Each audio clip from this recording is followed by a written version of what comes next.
Sebuah mobil pick-up yang mengangkut bahan bakar minyak atau BBM eceran terbakar di Kecamatan Cibatu, Kabupaten Garut.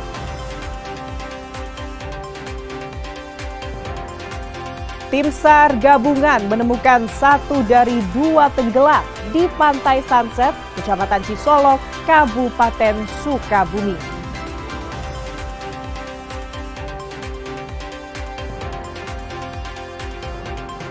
Seorang lansia dan balita bersama ibunya terjebak banjir luapan Sungai Citarum.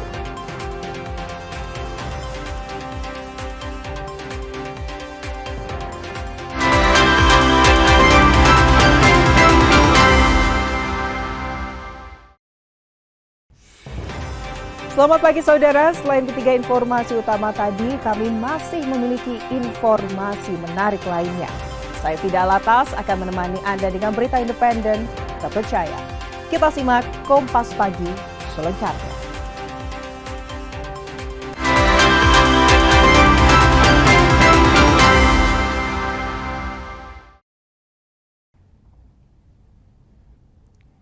Saudara, sebuah mobil pick-up yang mengangkut bahan bakar minyak atau BBM eceran terbakar di Kecamatan Cibatu, Kabupaten Garut. Peristiwa terjadi setelah kendaraan keluar dari SPBU. Akibat kejadian ini, pengemudi mobil mengalami luka bakar.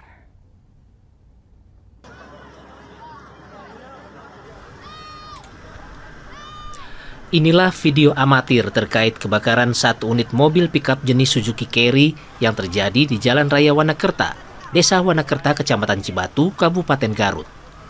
Peristiwa ini terjadi setelah kendaraan keluar dari SPBU mengangkut 6 jerigen berisi bahan bakar minyak untuk dijual eceran.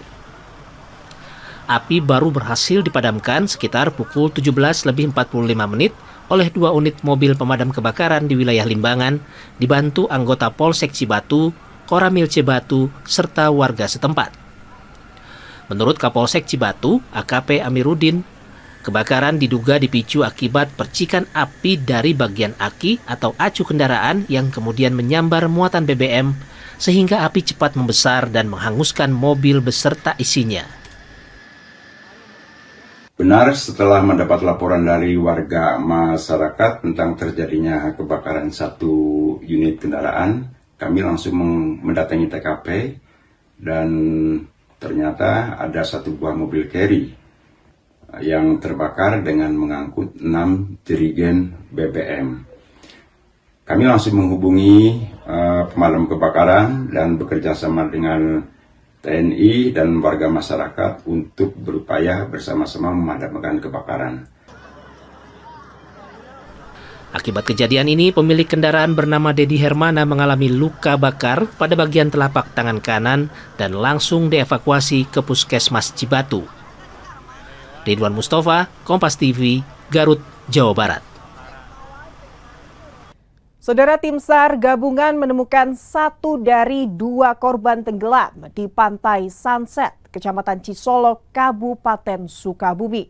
Korban ditemukan tewas pada radius kurang dari 5 km dari titik awal tenggelam.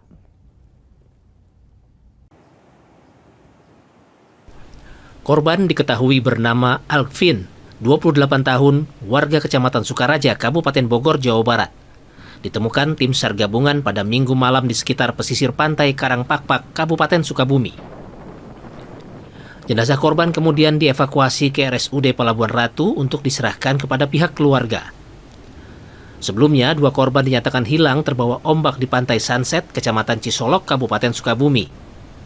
Dari laporan tersebut, tim SAR gabungan langsung melakukan upaya pencarian dengan menyisir dari titik awal korban hilang tenggelam.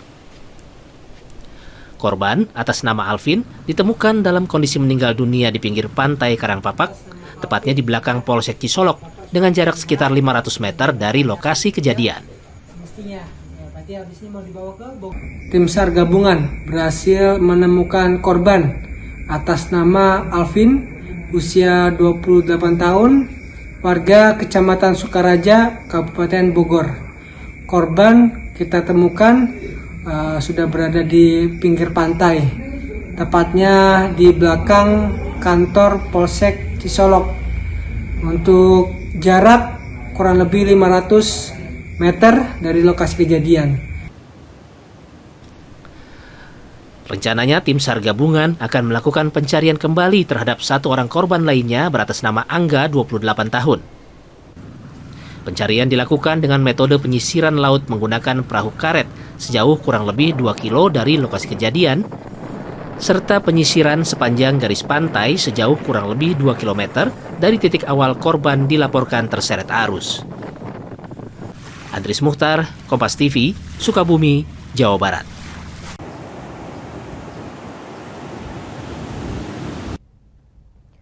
Seorang lansia dan balita bersama ibunya terjebak banjir luapan Sungai Citarum. Mereka awalnya memilih bertahan di rumah panggung, namun hingga malam air terus naik hingga terjebak dan berhasil dievakuasi oleh tim SAR.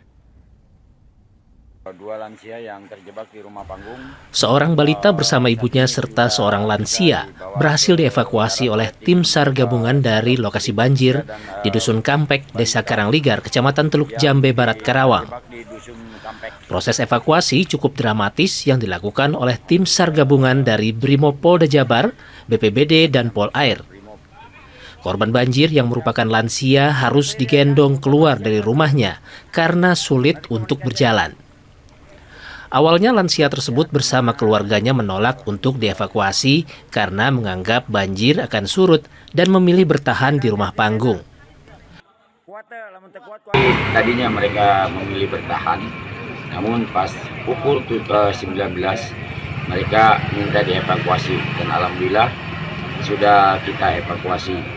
Dan untuk jumlah jiwa sendiri untuk saat ini sekitar 1.708 jiwa yang sudah kita evakuasi dan ada di beberapa tempat pengungsian, yaitu di aula kantor desa, di rumah warga yang di samping kantor desa, dan di rumah warga yang di Dusun Kampek.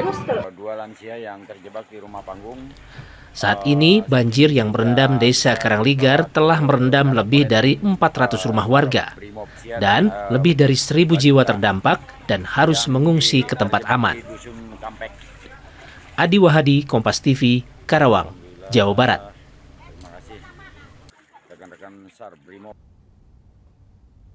Saudara, pasca kerusakan lingkungan yang menyebabkan banjir di Aceh beberapa waktu lalu, Kementerian Lingkungan Hidup telah menggugat 6 perusahaan dengan nilai mencapai 4,8 triliun rupiah.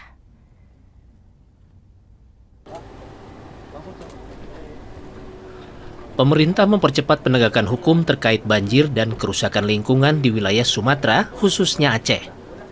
Menteri Lingkungan Hidup Hanif Faisal Nurofik mengungkapkan telah menggugat 6 perusahaan dengan nilai mencapai 4,8 triliun rupiah dan masih mendalami keterlibatan hampir lebih dari 200 perusahaan dan akan dikenakan sanksi perdata apabila terbukti merusak lingkungan. Penanganan kerusakan lingkungan di Aceh dan sejumlah wilayah Sumatera terus berjalan yang dilakukan secara terpadu antara rehabilitasi wilayah dan penegakan hukum. Sementara untuk proses pidana, pemerintah masih menunggu hasil audit lingkungan yang ditargetkan rampung dalam 3 bulan ke depan. Aceh sedang ditangani oleh Pak Mendagri, penanganan rehabilitasinya, kemudian penegakan hukumnya sedang kita lakukan. Jadi kemarin kita telah menggugat perdata 4,8 triliun kepada 6 perusahaan. Jadi sisanya ini jalan terus. Jadi perusahaannya hampir lebih dari 200 perusahaan yang akan juga kami dalami. Jadi semuanya akan kami kenakan perdata pada saat ada kerusakan lingkungan. Namun untuk pidananya kita masih menunggu audit lingkungan. Audit lingkungan diproyeksikan akan selesai 3 bulan dari sekarang. Setelah itu kita akan lari ke pidana. Penanganan banjir dan kerusakan lingkungan di Sumatera dilakukan secara lintas kementerian. Rehabilitasi wilayah ditangani oleh Kementerian Dalam Negeri dengan dukungan kementerian terkait di bawah koordinasi Tim Penelitian Kawasan Hutan. Sunandar, Kompas TV, Bandung, Jawa Barat. Saudara, antrean batal tiket akibat dampak banjir terjadi di stasiun kereta api Cirebon. Informasi selengkapnya usai jeda. Tetaplah di Kompas Pagi.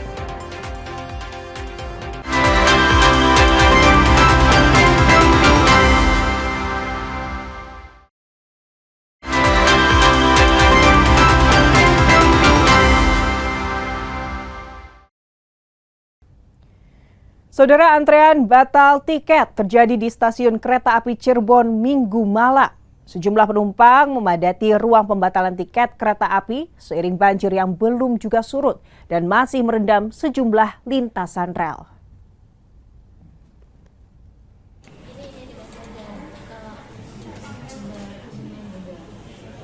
Sejumlah penumpang stasiun kereta api Daop 3 Cirebon mengantre cukup panjang di loket layanan pembatalan dan perubahan tiket pada Minggu malam. Mereka terpaksa membatalkan perjalanan setelah sejumlah kereta api tidak dapat beroperasi akibat dampak banjir di jalur utara Jawa. Antrean terjadi karena kereta api yang semula melintasi jalur utara harus dialihkan ke jalur selatan karena terdampak banjir di Wijaya Daop 4 Semarang. PT Kereta Api Indonesia Daop 3 Cirebon mencatat sebanyak 28 perjalanan kereta api dibatalkan, serta 7 perjalanan mengalami keterlambatan akibat pengalihan rute dan pembatasan kecepatan. Beberapa kereta api yang dibatalkan antara lain Argo Bromo Anggrek, Argo Sindoro, Argo Muria, Argo Anjas Moro, Blambangan Express, Brantas, Menoreh, Tawang Jaya Premium, Kalinggung, Matarmaja, Tegal Bahari, Taksaka, Purwojaya, Ciremai, serta Sembrani Tambahan. Kawasan Braga Kota Bandung menjadi magnet tersendiri bagi wisatawan yang berkunjung ke Kota Bandung. Braga menjadi satu di antara ikon Kota Bandung yang dipadati wisatawan saat liburan. Lalu lalang wisatawan terus nampak di kawasan ikonik Braga Kota Bandung. Berfoto di depan bangunan-bangunan bergaya kolonial menjadi aktivitas favorit para pengunjung. Banyak di antaranya merupakan wisatawan dari luar kota yang menghabiskan waktu liburnya di kawasan pusat kota. Sejumlah tempat kuliner, galeri seni, dan toko souvenir juga nampak dipenuhi para wisatawan di momen libur panjang untuk memperingati Isra Mi'raj ini.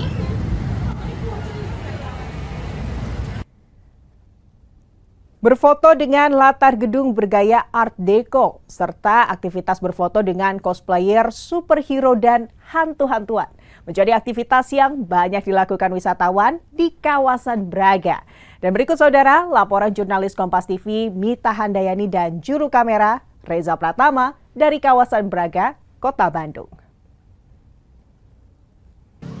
Salah satu kawasan yang tidak pernah sepi oleh para wisatawan saat momen libur adalah kawasan Jalan Asia Afrika di Kota Bandung. Ini bisa dilihat dari situasi saat ini di belakang saya. Untuk kondisi jalanan saja ini sudah padat seperti itu karena memang kawasan ini selalu menjadi tujuan wisatawan, baik wisatawan lokal maupun wisatawan yang berasal dari luar Kota Bandung.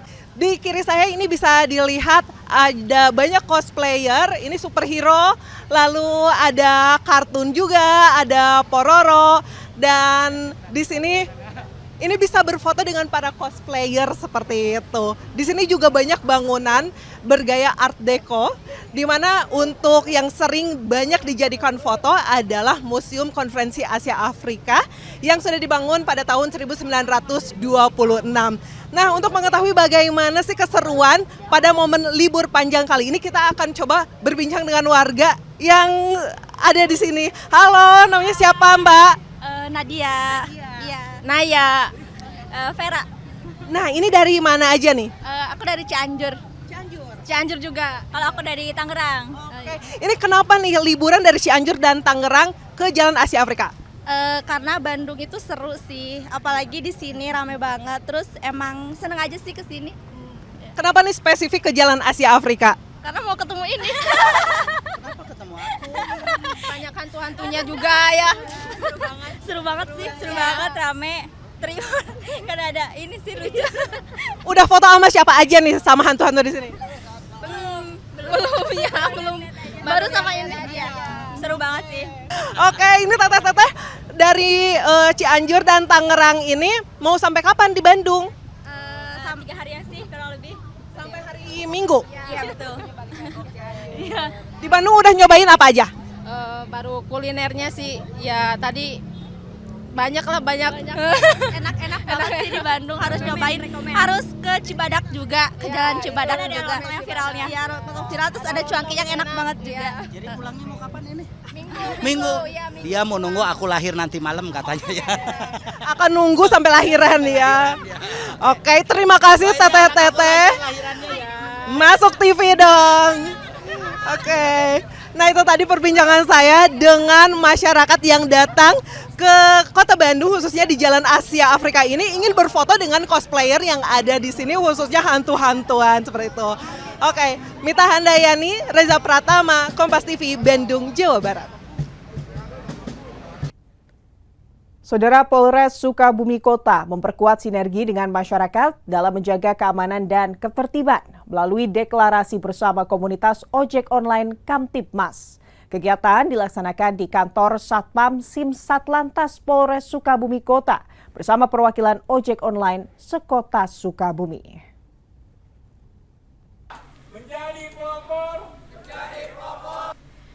Dalam upaya menjaga keamanan dan ketertiban, Polres Sukabumi Kota menggelar deklarasi bersama komunitas ojek online sekota Sukabumi di kantor Satpas Simsatlantas Polres Sukabumi Kota.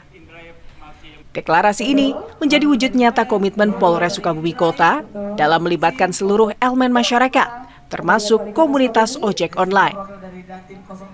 Dalam menciptakan lingkungan yang aman dan kondusif, penandatanganan deklarasi dilakukan oleh 5 perwakilan komunitas pengemudi ojek online Kota Sukabumi, serta Kapolres Sukabumi Kota, Wali Kota Sukabumi, dan unsur Forkompimda Kota Sukabumi sebagai bentuk dukungan penuh dari pemerintah daerah.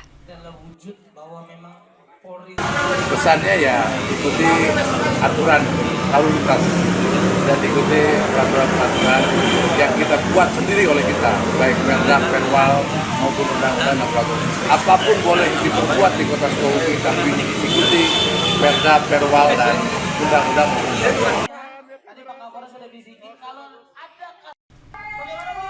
Sementara Kapolres Sukabumi Kota, AKBP Ardian Satrio Utomo mengatakan, deklarasi ini bukan hanya sekedar seremonial, namun merupakan komitmen nyata dari komunitas ojol untuk menjadi mitra strategis Polri dalam menjaga Kamtibmas. Jadi sebagai mitra kepolisian untuk menjaga Kamtibmas. Karena apa ojol ya enggak, sebenarnya ormas yang lain juga bantu, organisasi masyarakat terbantu, tapi ojol kita 24 jam ini semoga bisa membantu untuk menjaga keamanan Kota Sukabumi. Ya, mungkin itu saja. Dengan mobilitas yang tinggi, rekan-rekan ojek online memiliki peran penting dalam membantu menciptakan situasi yang aman dan kondusif di Kota Sukabumi. Polres Sukabumi Kota berharap komitmen ini dapat terus dijaga dan diwujudkan dalam tindakan sehari-hari. Sinergi antara Polri, pemerintah daerah, dan masyarakat menjadi kunci utama dalam mewujudkan Kota Sukabumi yang aman, nyaman, dan kondusif. Andris Mukhtar, Kompas TV, Sukabumi, Jawa Barat. Saudara, koperasi salah satu sentra kulit di Garut akan dijadikan pencontohan koperasi modern oleh Menteri Koperasi di seluruh Nusantara. Informasinya sesaat lagi, saudara. Tetaplah di Kompas Pagi.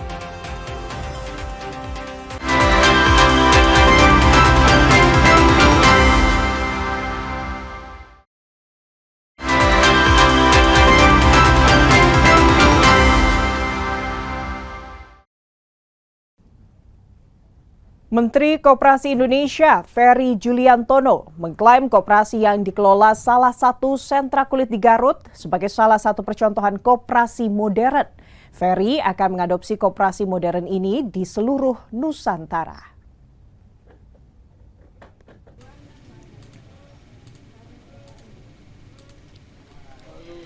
Menteri Koperasi Republik Indonesia, Ferry Juliantono melakukan kunjungan ke salah satu sentra industri kulit Garut berkonsep Italia. Dengan bangunan yang megah dan artistik, keberadaan sentra kulit Piazza Firenze yang baru berdiri 1 tahun ini sudah menjadi magnet wisatawan untuk datang ke Garut. Menteri Koperasi Republik Indonesia bilang, melalui model pengelolaan koperasi seperti ini dapat diterapkan di daerah lain karena konsep yang diterapkan dianggap berhasil. Para anggotanya kini memiliki basis modern. Menurut Ferry, koperasi ini akan menjadi percontohan ekosistem koperasi di berbagai daerah di Nusantara. Ini jadi contoh bagi koperasi mengembangkan di sektor-sektor yang lainnya, di daerah-daerah yang lainnya. Kita buktikan koperasi bisa sama baiknya seperti badan usaha yang lain. Ya, kalau tugas Kementerian Koperasi di luar Koperasi Desa Kelurahan Merah Putih, kalau Koperasi Desa Kelurahan Merah Putih udah sering dengar lah. Tapi tugas Kementerian Koperasi ini lebih daripada sekedar Koperasi Desa Kelurahan Merah Putih. Tugas Kementerian Koperasi menjadikan lagi koperasi masuk ke sektor produksi, masuk ke sektor distribusi, masuk bahkan ke sektor industri. Ini adalah contoh bagaimana koperasi masuk ke sektor sekaligus produksi dan industri. Sementara itu, owner Piazza Firenze, Poppy Darsono, mengatakan bahwa konsep koperasi yang dibentuknya seperti inkubator. Sebagai inisiator, dirinya mengumpulkan para pengrajin kulit, kemudian diarahkan secara berkelanjutan. Seperti inkubator, jadi kita kumpulkan, membuat koperasi dulu, setelah itu membuat pemetaan dari yang membuat jaket, membuat sepatu, membuat tas, dan aksesoris lainnya, sehingga untuk memberikan bimbingan itu per satu grup sehingga lebih mudah. Ya, dan ternyata di dalam 2 tahun, setahun dipamerkan di sini, tadi bisa dilihat income-nya dan sampai hampir 2 miliar ya. Hanya dalam satu toko kecil di sini, dan itu belum lagi pesanan yang dipesan tidak lewat kasir kita, ya gitu, ada pesanan 100, 200 dari Batam, dari Pertamina dan lain-lain, sehingga mereka sangat semangat karena termotivasi dengan lakunya barang-barang mereka yang sudah di-upgrade. Keberadaan sentral kulit ini bukan sekedar untuk mengembangkan bisnis, akan tetapi dapat mengembangkan pemberdayaan masyarakat melalui koperasi. Ridwan Mustopa, Kompas TV, Garut, Jawa Barat. Saudara, kalau biasanya ke gelanggang olahraga untuk melakukan aktivitas fisik dan berlatih serta bergerak, kali ini jurnalis Kompas TV Mita Handayani dan juru kamera Abdul Rahim akan mengajak Anda untuk menikmati kuliner yang ada di Gor Saparua. Berikut laporannya. Saat ini saya sedang berada di salah satu pusat kuliner yang ada di Kota Bandung. Tadi saya sudah keliling-keliling nih di daerah Gor Saparua untuk mencari kira-kira ada kuliner apa nih yang bisa saya icip-icip di malam hari ini. Tapi dari banyaknya kuliner yang ada di Gor Saparua ini, saya penasaran dengan tahu baso. Biasanya kan di Bandung itu terkenal dengan baso tahu. Di sini ada tahu baso. Kira-kira tahu baso ini apa? Kita akan mengobrol dengan pemilik dari tahu baso. Halo Pak, selamat malam. Malam ya. Pak, ini kalau tahu baso itu apa sih Pak? Oke. Kalau tahu baso ini sebenarnya sih nggak variasi lah ya dari makanan sebelumnya yang orang mungkin lebih pahamnya ataunya itu baso tahu. Nah, aku tahu kan itu dari ikan biasanya ya. Nah, kita ini buat ini tahu bakso ini dari ayam atau sapi. Sama kita ditambah lagi dengan topping. Di sini toppingnya ada ayam suwir, jando, urat, keju, tulang rangu sama mercon. Ditambah nanti kita kasih juga sambal. Sambalnya itu ciloil atau sambal kecap, seperti itu. Nah, kalau dari harga sendiri berapaan, Pak? Kalau kita jualnya ini per porsinya 15.000 isi 5 atau mungkin ya per satuan 3.000 per satuannya. Seperti itu, Kak. Kalau ini kan kalau bakso tahu itu tadi dari ikan ya. Kalau ini benar-benar berarti bakso yang dibungkus sama tahu gitu ya Pak? Betul, jadi ini tahunya pun si isinya kita hilangkan. Jadi pure ini bakso dibungkus sama kulit tahu. ditambah sama topping tadi yang saya jelaskan tadi. Seperti itu. Oke deh, karena saya mendengar penjelasan dari Bapak itu menggiurkan sekali sepertinya. Jadi saya mau pesan Pak sekalian ya Pak ya, 1 porsi.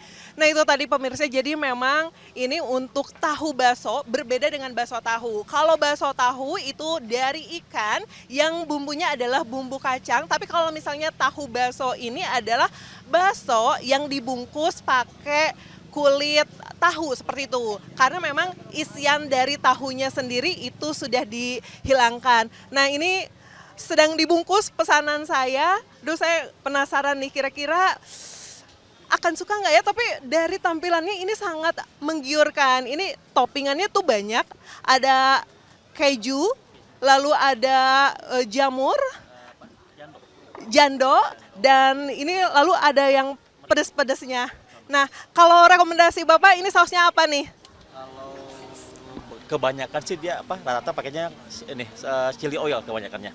Oke, kalau gitu saya mau coba pun udah nggak apa-apa, dua-duanya. Bakal mau coba. Saya mau pakai chili oil aja deh kalau kayak gitu. Ya udah, ini benar-benar menggugah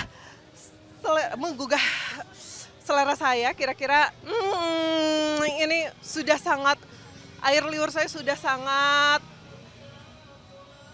Udah. Ini nih, akhirnya ada juga di depan saya. Sekarang kita coba ya. Atau mau dilihat dulu nih sebelum saya icip-icip. Ini enak banget. Ya udah sekarang saya mau lanjut makan. Mita Handayani, Abdurrahim, Bandung, Jawa Barat.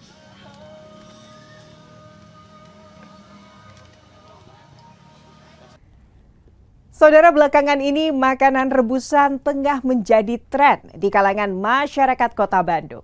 Tak hanya digemari kalangan dewasa, anak muda pun kini banyak memilih menu rebusan sebagai alternatif kuliner sehat di tengah maraknya makanan cepat saji.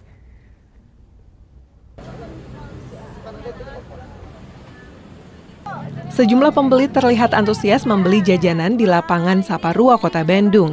Di antaranya menikmati hidangan rebusan seperti jagung, telur, ubi, talas, hingga kentang. Tidak hanya lezat, makanan rebusan dinilai lebih sehat karena tidak menggunakan minyak dalam proses pengolahannya. Kandungan gizi alami dari bahan makanan pun dipercaya masih terjaga. Bu, ini sering beli kukusan, Bu? Sering, hampir tiap hari. Oh iya. Apa sih, Bu? Kenapa sih suka kukusan, Bu? Karena ini menu sehat, tidak berminyak. Untuk kesehatan tuh bagus, untuk sarapan pagi mengenyangkan. Ada proteinnya juga dari telur rebus. Sering, hampir tiap pagi, Pak. Ya. Kenapa, Bu, memilih kukusan sarapannya? Karena saya kan punya diabetes. Ini lebih aman, Pak. Ini semua dikukus, jadi nggak berminyak. Gulanya juga, kadar gulanya kalau dikukus kan jadi agak sedikit gitu, nggak terlalu banyak gulanya. Tren ini juga dimanfaatkan sejumlah pelaku usaha kuliner untuk mengembangkan menu khusus rebusan. Sejak buka dari jam 6 pagi, penjual kukusan sudah diserbu pembeli, tak jarang mereka kewalahan melayani pembeli. Alhamdulillah kita buka dari jam 6, pelanggan sudah banyak, jam 9 kadang kurang sudah habis. Kukusan apa aja, Bu? Ini ada talas, ada labu kuning, ada edamame, ada kacang, ada ubi ungu, ubi madu, ubi celembung, ada jagung, ada katimus, ada talas, kentang, telur. Di tengah tingginya kesadaran akan gaya hidup sehat, makanan rebusan tampil sebagai pilihan praktis yang mengenyangkan sekaligus menyehatkan. Dari tren kuliner ini, masyarakat tak hanya mengejar cita rasa, tapi juga kesehatan dalam setiap suapannya. Makanan rebusan pun kini tak lagi dianggap menu biasa, melainkan gaya hidup baru bagi masyarakat urban. Sunandar, Kompas TV, Bandung, Jawa Barat. Saudara, kehadiran para legendaris Persib menambah meriahkan Persib Day Festival di Garut. Informasi selengkapnya kami hadirkan usai jeda.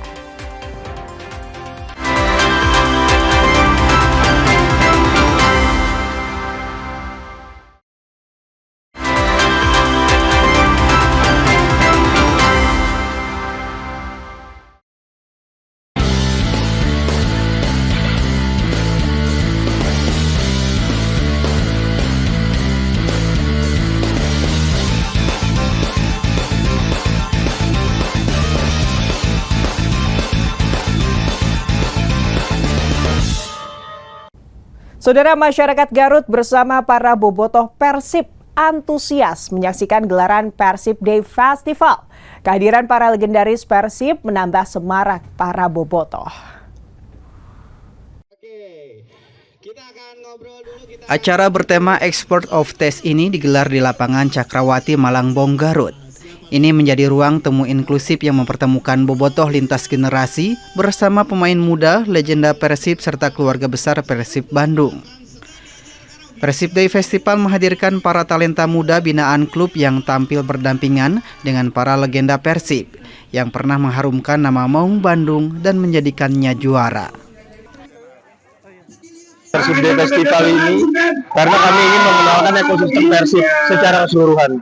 Jadi ingin memberitahukan kepada para bobotoh bahwa Persib ini bukan eksklusif tapi inklusif.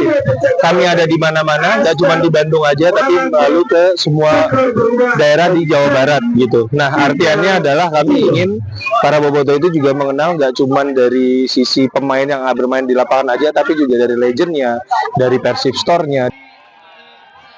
Menurut legenda Persib, Jajang Nurjaman atau mantan coach Persib, kegiatan ini sebagai ajang silaturahmi positif antara klub dan bobotoh di daerah. Pasti ini kegiatan sangat positif ya, dalam rangka menjadi silaturahim antara Persib dengan bobotoh yang ada di daerah. Saya pikir kita mempunyai skuad dan kedalaman yang cukup bagus di tahun ini, dan sementara kita ada di puncak klasemen di tengah babak ini dan sangat besar peluangnya untuk menjadi juara kembali. Saya pikir kalau ditanya tentang skuad Persib tahun ini cukup mumpuni dan cukup baik secara kedalaman. Gelaran Persib Day Festival seakan menjadi oase bagi para bobotoh Garut melihat para legenda Persib secara dekat. Ridwan Mustafa, Kompas TV, Garut, Jawa Barat.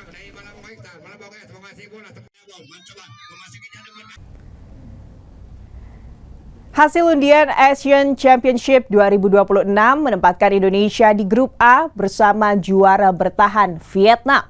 Pelatih baru timnas Indonesia John Herdman ingin mencetak sejarah bersama skuad Garuda. The King of Futsal dan ikon timnas futsal Brazil Falcao dan legenda Portugal Ricardinho akan tampil di X-Series 2 17-18 Januari. Falcao tergabung di Fury Squad bersama Beckham Putra dan Gonzalez. Sementara Ricardinho akan bermain mewakili Fury Squad bersama Bayu Saptaji.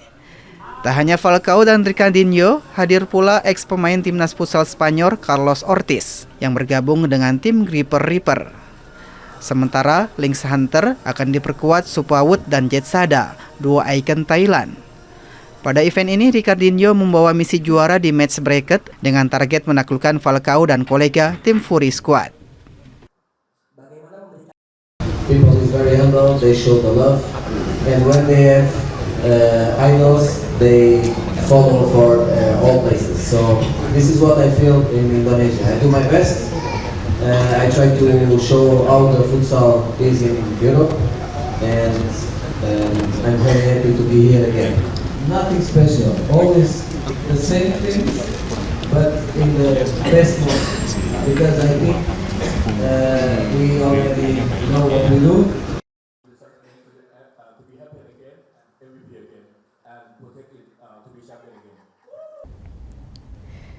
Saudara, dua legenda futsal dunia siap menampilkan penampilan terbaiknya pada turnamen futsal bertajuk X-Series 2 yang berlangsung di Jakarta.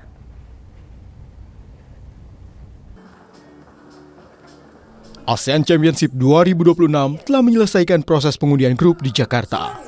Berdasarkan hasil undian, Indonesia akan menempati grup A. Skuad Garuda tergabung bersama juara bertahan Vietnam, Singapura, Kamboja, dan pemenang playoff antara Brunei Darussalam dan Timor Leste. Pelatih baru timnas Indonesia John Herdman menanggapi positif hasil undian ini. Menurutnya, melawan tim kuat dari fase grup akan mematangkan pemain lebih cepat. Selain itu, dengan rekor 6 kali runner-up, menjadi peluang nyata cetak sejarah merengkuh gelar untuk pertama kalinya. So to do it the first time and to make history together with the fans, with the player group, that's the mindset that you want to take into this tournament. And I think it's a genuine opportunity with the group that we have. Sementara bek tim Merah Putih, Rizky Ridho, sangat optimistis dengan peluang Indonesia bersama juru taktik baru. Meskipun ia meyakini dalam perjalanannya tidak akan mudah.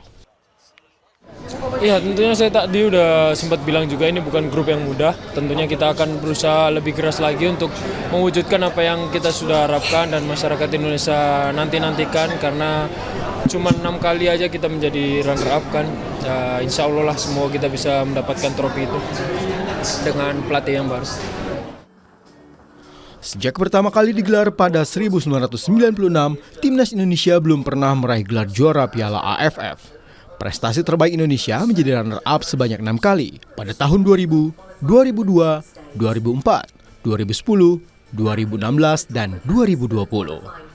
Renin Tanikan, Junaidi Saputra, Kompas TV Jakarta.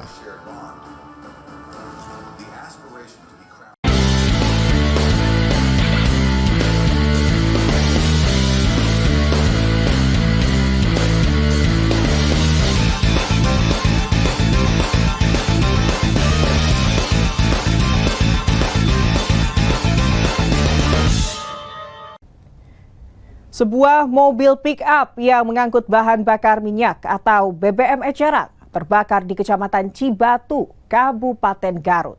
Informasi selengkapnya kami hadirkan usai jeda. Tetaplah di Kompas Pagi.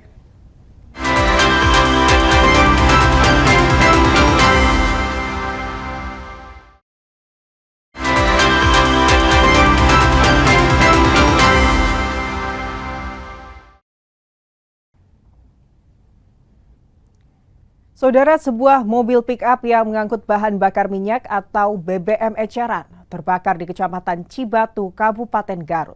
Peristiwa terjadi setelah kendaraan keluar dari SPBU. Akibat kejadian ini, pengemudi mobil mengalami luka bakar.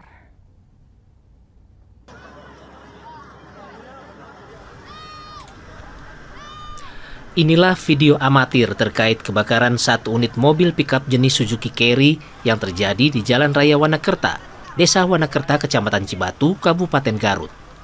Peristiwa ini terjadi setelah kendaraan keluar dari SPBU mengangkut 6 jerigen berisi bahan bakar minyak untuk dijual eceran. Api baru berhasil dipadamkan sekitar pukul 17.45 oleh 2 unit mobil pemadam kebakaran di wilayah Limbangan, dibantu anggota Polsek Cibatu, Koramil Cibatu, serta warga setempat. Menurut Kapolsek Cibatu, AKP Amiruddin, kebakaran diduga dipicu akibat percikan api dari bagian aki atau acu kendaraan yang kemudian menyambar muatan BBM sehingga api cepat membesar dan menghanguskan mobil beserta isinya. Benar, setelah mendapat laporan dari warga masyarakat tentang terjadinya kebakaran satu unit kendaraan, kami langsung mendatangi TKP dan ternyata ada satu buah mobil carry yang terbakar dengan mengangkut 6 jerigen BBM.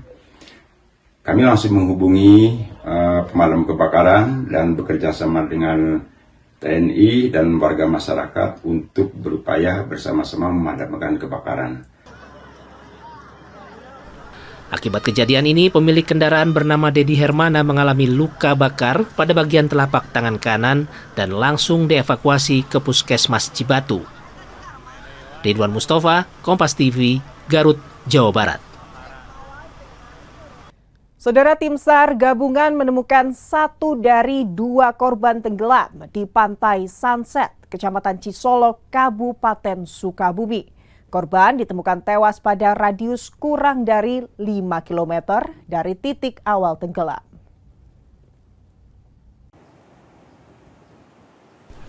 Korban diketahui bernama Alvin, 28 tahun, warga Kecamatan Sukaraja, Kabupaten Bogor, Jawa Barat. Ditemukan tim SAR gabungan pada Minggu malam di sekitar pesisir pantai Karangpakpak, Kabupaten Sukabumi. Jenazah korban kemudian dievakuasi ke RSUD Pelabuhan Ratu untuk diserahkan kepada pihak keluarga. Sebelumnya, 2 korban dinyatakan hilang terbawa ombak di pantai Sunset, Kecamatan Cisolok, Kabupaten Sukabumi. Dari laporan tersebut, tim SAR gabungan langsung melakukan upaya pencarian dengan menyisir dari titik awal korban hilang tenggelam. Korban atas nama Alvin ditemukan dalam kondisi meninggal dunia di pinggir pantai Karangpapak tepatnya di belakang Polsek Cisolok, dengan jarak sekitar 500 meter dari lokasi kejadian. Tim SAR gabungan berhasil menemukan korban atas nama Alvin, usia 28 tahun, warga Kecamatan Sukaraja, Kabupaten Bogor. Korban kita temukan sudah berada di pinggir pantai, tepatnya di belakang kantor Polsek Cisolok. Untuk jarak kurang lebih 500 meter dari lokasi kejadian. Rencananya tim SAR gabungan akan melakukan pencarian kembali terhadap satu orang korban lainnya beratas nama Angga, 28 tahun. Pencarian dilakukan dengan metode penyisiran laut menggunakan perahu karet sejauh kurang lebih 2 kilo dari lokasi kejadian, serta penyisiran sepanjang garis pantai sejauh kurang lebih 2 km dari titik awal korban dilaporkan terseret arus. Andris Mukhtar, Kompas TV, Sukabumi, Jawa Barat.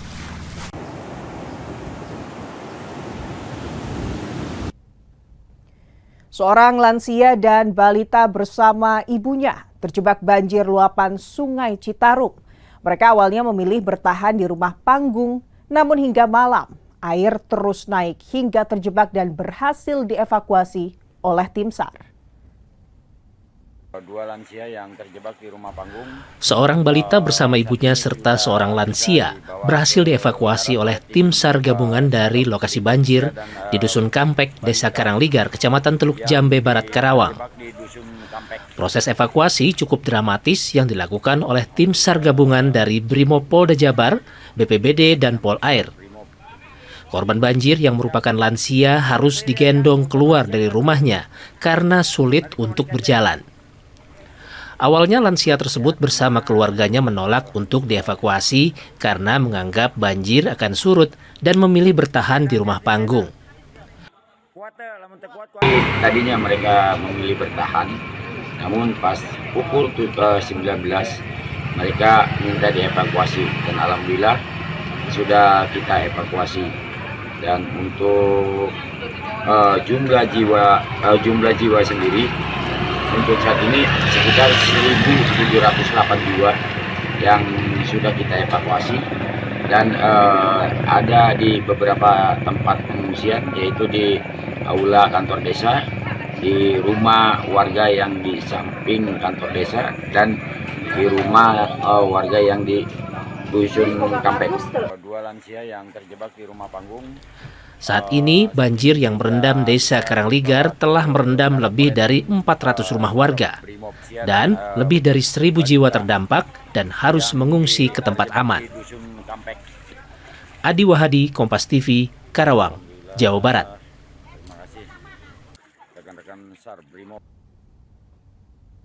Saudara, pasca kerusakan lingkungan yang menyebabkan banjir di Aceh beberapa waktu lalu, Kementerian Lingkungan Hidup telah menggugat 6 perusahaan dengan nilai mencapai 4,8 triliun rupiah.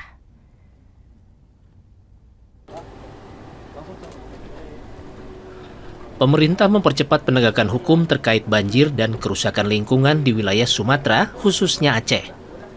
Menteri Lingkungan Hidup Hanif Faisal Nurofik mengungkapkan telah menggugat 6 perusahaan dengan nilai mencapai 4,8 triliun rupiah dan masih mendalami keterlibatan hampir lebih dari 200 perusahaan dan akan dikenakan sanksi perdata apabila terbukti merusak lingkungan.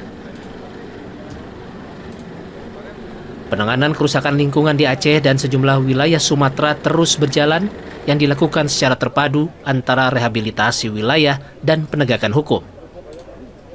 Sementara untuk proses pidana, pemerintah masih menunggu hasil audit lingkungan yang ditargetkan rampung dalam 3 bulan ke depan. Aceh sedang ditangani oleh Pak Mendagri, penanganan rehabilitasinya, kemudian penegakan hukumnya sedang kita lakukan. Jadi kemarin kita telah menggugat perdata 4,8 triliun kepada 6 perusahaan. Jadi sisanya ini jalan terus. Jadi perusahaannya hampir lebih dari 200 perusahaan yang akan juga kami dalami. Jadi semuanya akan kami kenakan perdata pada saat ada kerusakan lingkungan. Namun untuk pidananya kita masih menunggu audit lingkungan. Audit lingkungan diproyeksikan akan selesai 3 bulan dari sekarang. Setelah itu kita akan lari ke pidana. Penanganan banjir dan kerusakan lingkungan di Sumatera dilakukan secara lintas kementerian.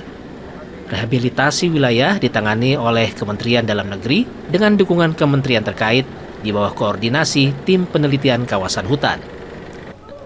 Sunandar, Kompas TV, Bandung, Jawa Barat. Saudara, dengan berakhirnya informasi tadi sekaligus mengakhiri Kompas Pagi episode hari ini. Saya Fida Alatas beserta kru yang bertugas mengucapkan terima kasih dan sampai jumpa.